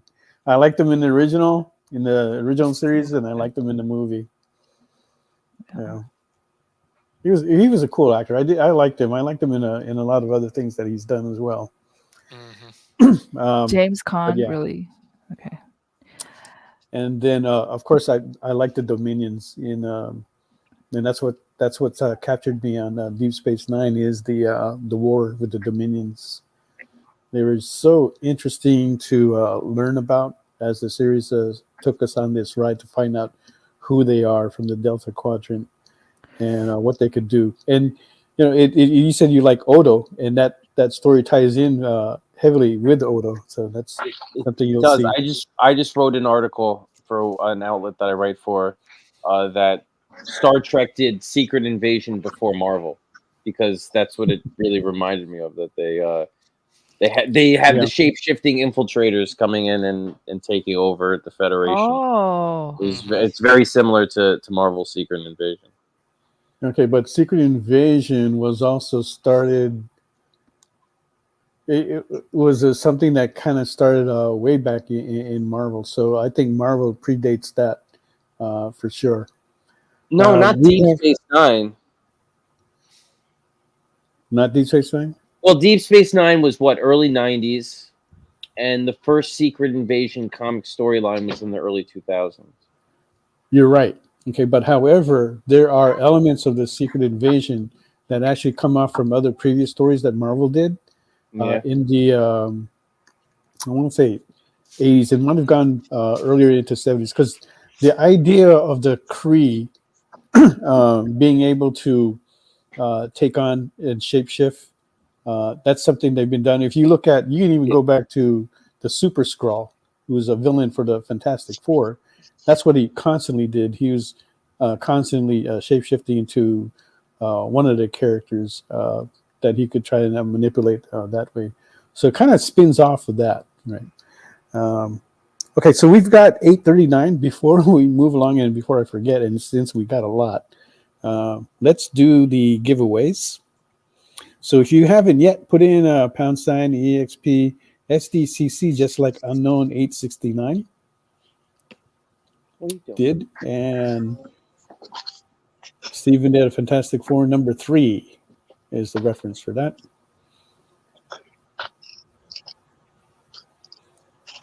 Okay, yeah, we can get more into that. So yeah, if you haven't yet, put that in # EXP SDCC. Go ahead and put that into the comments, and that we are going to start rolling on the free giveaways. First up, all right, before we get started on that, all right, so if you do win something, whether it's on the auction or on the giveaways, make sure you fill out that form, because if we don't know how to get this to you, all bets are off, and then we're going to throw it back in to either giveaway or sell the art piece at a con. Okay, So the first two pieces we've had before, and nobody claimed these, so I'm putting these back up again. The first one is a Vampirilla poster. So let's go ahead and roll for that and see who the lucky winner is tonight. And hopefully we'll be able to send this out to the winner. And here we go. Good luck, everyone. Ka-ching.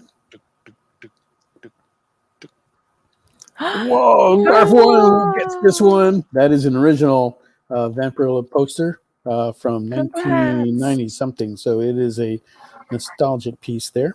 All right, the next one we're going to give away is the Marvel Visions book. This is a special edition featuring the X-Men. Good one to get now, especially with X-Men 97 doing so well. So let's roll this, JD. See who gets this book.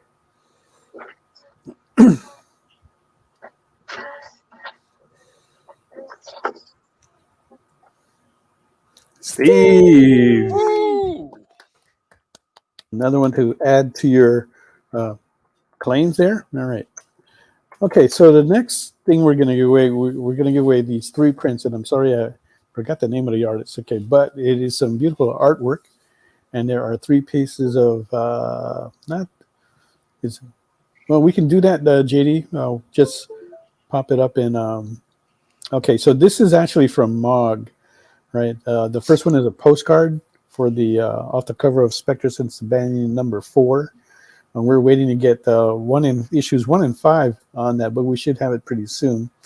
And then there are 2 sketch cards there from Bad Dog Inc., from one of the early books that Mog did when she broke into the comic industry. So we'll go ahead and roll for that.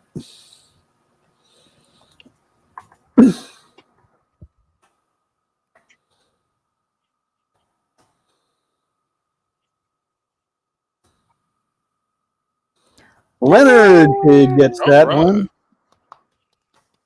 Congratulations. All right.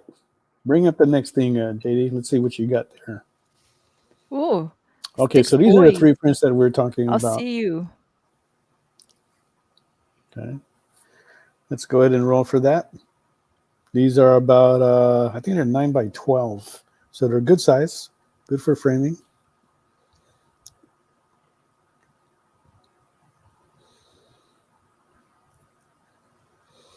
Phil. Yes, Phil. Gets that. Okay, when you fill out the form, Phil, put in the comments 3 prints, so that way I'll know, and I'll know exactly what you're talking about, and we'll be able to get that to you. Okay, and these are all you don't have to pay for shipping on these. We just go ahead and take that, and we'll send it out to you. Unless you're international, okay, then you do have to pay for shipping before we do ship it out. All right, so next item here, Crazy Nights. Okay. Cover kind of gives it away. This is a comic book, first issue, and it is signed by the creatives on the book. K-Pop Junkie wins this one. Thank you for coming on board, K-Pop. All right. Next one, if I'm guessing, is all right, here we go. It is the Canna print. Stevie, that was a pretty good one. I like that. It feels no longer ailing. This is a good one, right? Yeah. Originally, he was selling this for I think $30. It's either 20 or 30. And this is going to go to Mike. Mike Asbro. Racking it up on the giveaways. There you go. Okay, Our Demons. Ooh, that looks cool. Is this guy published this book, and he just went out ahead and printed it and gave us a copy to share. So hopefully, I have to say it is an interesting read, really interesting on self-reflection. So, but okay, let's go ahead and roll this out. See who gets this book. I think he hired me to do a cover. Yeah. Derek. He did hire you to do a cover. He's already put a down payment on it. And then he said he would contact us when he's ready to have you start. All right, this is a special 20th anniversary poster that was given out in 2018. And in another 4 more years, it'll be the 30th anniversary of the Prince of Egypt. Yeah, If you this is like actually that. a very special giveaway. Like you had to actually be there. Specifically, they only had, I think, 100 or 300 only. Wow, Stevie! Stevie B. Stevie Bye. Super rare item. Okay, this Oh, is wow. this is a print by a good friend of ours, Lorenzo, from Hawaii. A lot of interesting elements going on in there.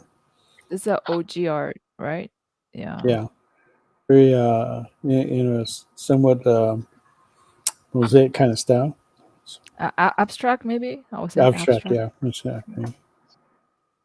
And this is going to go to Bridgeport. Bridgeport. Woohoo! Bridgeport Chronicles gets to report something in his chronicles now that he is a winner. All right. Anything else? Actually, I have a that it? question for Jen. Yeah. You know how the main character is, you said, immortal now? And she's out for revenge. What happens if the nemesis dies and she's still Because of, living forever? well, because of what I don't want to give away, but what the nemesis is, they're going to live forever too until she takes care of business. Oh, snap. And Okay. I've got like 5 volumes already planned out. Nice. You know, if you really hate somebody and your life is like totally screwed. I knew there was one more.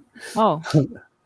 All right. So this is it's kind of like an Ashcan edition that is signed by. It is a convention special from. What does it say? From the Denver con, which was only like a few weeks ago. I need to. And it has a postcard from another. God, I don't have that in front of me. And the bookmark is from Dave Law. What? No. You gotta roll it again. Redo. That's not me. The one time we wanted to win something is. And Lionheart wins this one. Congrats! All right, guys, don't forget to fill out that form. If some of the other guests were on here and they put like some stuff up, I would love to like win some of the stuff that gets given away. I know. That's why we put our name, because we want to win the other things. And then the one time we win something is what we're giving away.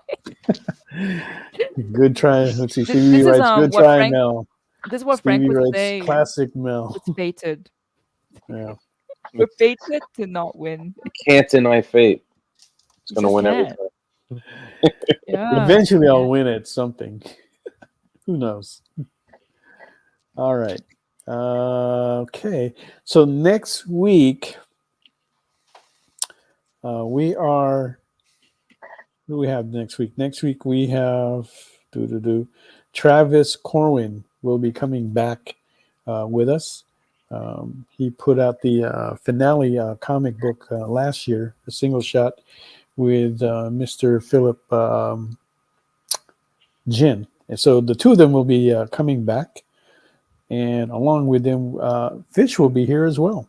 Okay, so great. We will have them along with hopefully Steven will get out of his wedding plans and have some free time to join us too. Right, so we have that to look forward to next week. And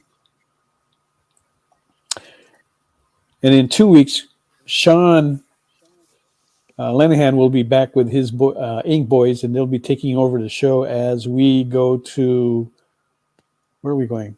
Oh, Fan Expo Chicago. Yeah, we will be out there again. Fish, you are welcome to come out there and join us. It's a bit of a drive, but I've made it before. I'll do it again. There you go. Yeah. All right. And I want to thank everybody for joining us tonight. It was a good time, a lot of fun stuff that we talked about. Any last minute words you want to put out there, Frank? Yes. No, I'm just still rattled by the oddly very specific hypothetical Mog put me under. Oh no. There's Actually, quite a Frank, bit of hypothetical stuff that Imagine, came out here imagine your tonight. daughter is molested by the cult you have to join because your son is being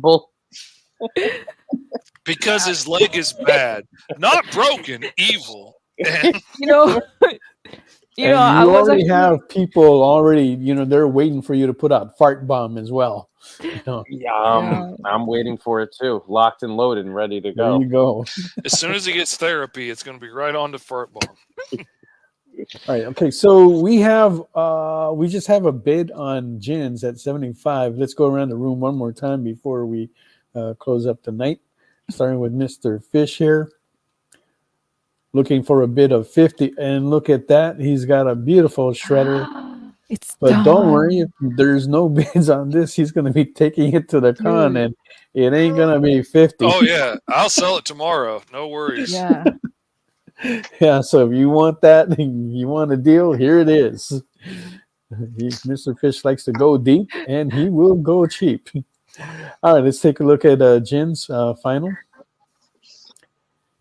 So I'll still be up tonight. Yeah. Oh. Not only do you get that beautiful drawing, but you also get the first issue of Beginnings. Mhm.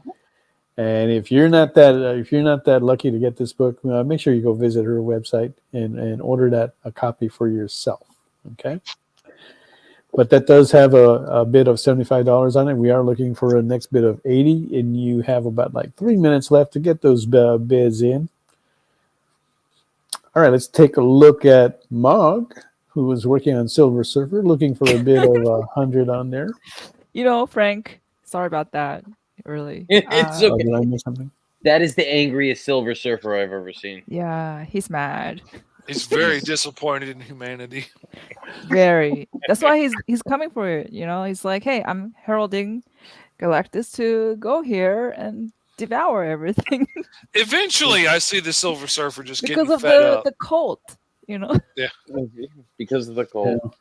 because of Frank's Unfortunately. imaginary daughter. I'm just taking you all out. That's it. Yeah. The cult. Just no forgiveness now. It's time Step to too far. John Wick everything. I love how you latched on to asking me that simply because I said I had kids. You have kids. Let me ask you this. Let me ask you a very terrifying question. Yeah, but you know what's really interesting? You said yes, Frank. Well, of You course said I would yes. say it. I mean, it's good TV. You said you're gonna say yes, really, To a in real cult? life? I mean, I Well, have you didn't know the last part until after it happened. No, yeah, but Yeah. okay, you don't know it. You don't know, but still, It's it's not a like, religious order. hey, we're being nice to you. Would you Yeah, like when this you- house? Little when you caveat, join a- we're going to molest your daughter. No, It they don't know didn't say that. that. when You you don't know join a that. cult, you don't know what type of hijinks you're getting Exactly. into. It could be like Family Matters, it could be just Yeah. They always make it sound good for you to join. You just Yeah, don't they know got the free bad side Kool-Aid, of it until you're in. Yeah, even when they have an open house and you go in there and you check it out, everything looks so good, so nice. If they say we'll put you up, we have beer and cornhole, I'm in. Done. I'm in. Doesn't You got take me at much. beer. That's it? Really? Yeah, Wow.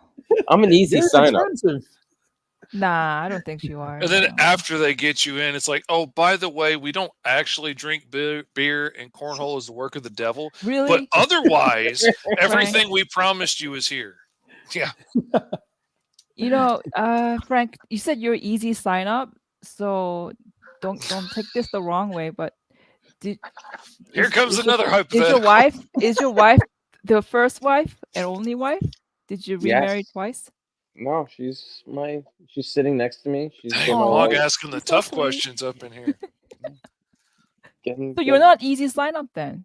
Now we're getting. You were probably had a list of pros and cons of what a girl should be, and you're like, okay, she checks all the lists, so okay, right? Oh, man, I was ready to marry my It wife. wasn't my Okay, and choice. on that note, we are going to end it before we cross over to the other side. Yeah. So I want to thank everyone for coming in. Don't forget to fill out that form so that way we know where to send all these goodies out. And join us next week for another episode of Mog and Mel on SketchUp. And we'll try and see if we can clean up the sack a bit. Good night, everybody. Feels like we're cutting this off. Peace out. Twitch, it's not just what happens when you have too many energy drinks anymore. Check out our content over there too.